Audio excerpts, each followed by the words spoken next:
Hi guys, today we're going to be looking at what's called shortest path, and this is chapter 6 in the book. Thankfully, it's only 6a, so it's a pretty small chapter. And essentially, what we're going to be doing in this chapter is trying to find, and the name sort of sums it up. We're going to look at the shortest path between two vertices, and you don't need to travel through all the vertices here, so you just need to find the easiest way to get from A to D. The way I like to think about it is, if you're moving from your house to your school, you don't need to travel in all of the roads between your house and school. You just need to get from A to B as quick as you can, or A to D in this example. And if they're simple like the ones you can see on my screen here, then you can pretty much just do it by eye. It sort of makes a lot of sense. So we're moving from A to D in these examples. You can see in this network, if we were moving from A to D, it wouldn't make a lot of sense to go this route because 6 plus 18 is 14. Oh, sorry. So this route takes 14.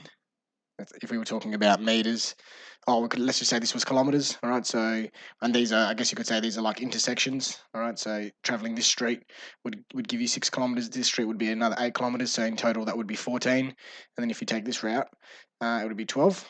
All right. So clearly, the shortest path here is going to be AB. Sorry, ABD. ABD. Next network here. The way I like to answer a question like this is I think, okay, well, I'm obviously starting at A. Let's consider all of the branches leaving A, and they sort of reach these 3 points. So I'm going to figure out what's the shortest way I can get to each of those 3 points. Let's just start here. So, the shortest way I can get there is 12. Shortest way I can get there is 20. So that makes sense. That makes life easier. And this is probably an oversimplified network. So it actually makes it probably a little bit harder. And then from there, so the quickest way I can get to B is obviously using that one street is 12. The quickest way I can get to C is using that street, which is 20. Now we're considering the next line in the network. So if you wanted to consider this was the start, this is the end, and this is sort of like the next bubble of lines. Or the next stage. So we're considering the last stage now. So how can we get to D? Well, we can travel this route here, adding 17, which would take us to 29. Or I can travel from here to there, which would give me 30. Or I can travel this route, which would give me 36. So incoming here would be 36, incoming 30, incoming 29. So very clearly, the shortest way to get from A to D is by going A, B, D again. And then the next question actually is identical to this one, except it's got this new route here. And so I guess now we need to consider if that's going to change our answer. So we said that this was going to be the quickest way to get from A to D before, but now that we've added this route here, we need to consider if changing our course to this and this is going to be less than going straight from B to D. So I'm going to give you a second just to think about that.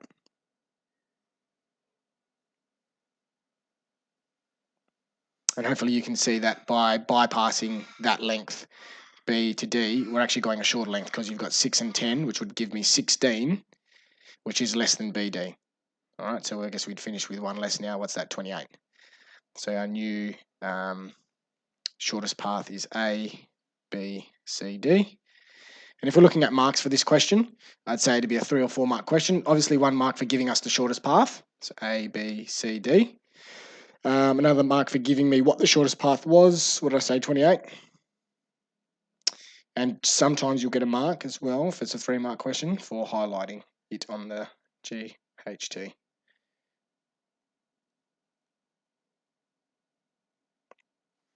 And then another mark for highlighting. So I'd say it'd be a 3 mark question.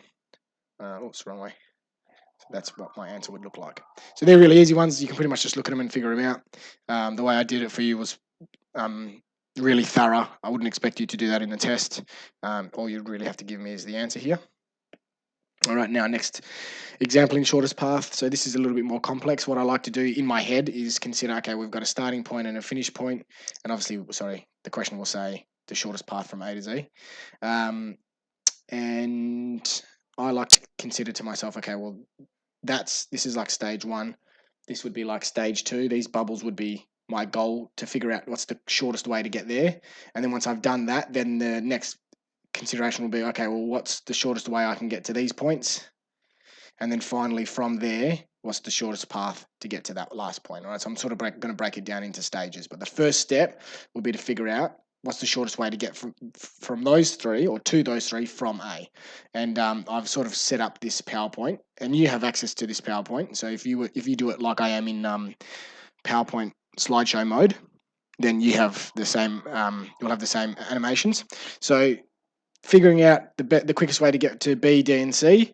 All right, clearly you can get to B using 10, using the path with 10, to D with 15, and to C with 17. And then, so that's stage one. That's really quite easy. Now we're going to start to consider, or probably not this one just yet, but now we're going to consider what's the easiest way, or what's the quickest way to get to those three vertices. All right, so if we travel this path here, that's going to give us 22, which you can see there. Actually, get rid of these. If I was to take this path here, 15 and 10, that would be 25. So very clearly, A, B, E is going to be shorter than A, D, E. So that's why that's been highlighted, because that's the shortest path so far.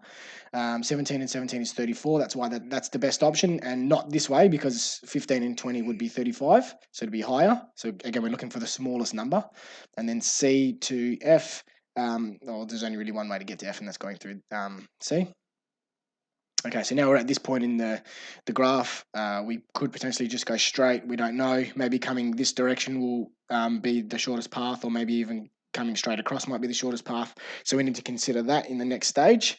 Well, let's have a look at this then. So 15 and 23 is 38. All right, so getting to that point there would be 38. If I come down here, incoming here would be 48. 34 and 12 is 46. And 32 and 18 is 50. All right, so if I came down this way, adding the 10 onto the 38 would give me 48. 34 and 12 is 46, and 32 and 18 is 50. So of those paths, hopefully you can see that the shortest is the 46 there. Just get rid of that. All right, and these little drawings I've done, really you could have used the whole way throughout. I've just shown you this last one as an example, but you should probably be doing those little things, just showing the amounts incoming to that particular vertex, so you know how to answer it. And I guess the last thing that I need to talk about is the marking for this question. So firstly, giving me the actual path. So A, C, G, Z. First mark. Like the last question, second mark would be for highlighting it on the actual graph. So, going like this. There's another mark. Next mark, depending on how many marks it's worth, but the next mark essentially is just for the actual shortest path. What was it? All right, so that's probably a 3, more often than not, 3 mark question. And that's shortest path. Thank you for listening, guys.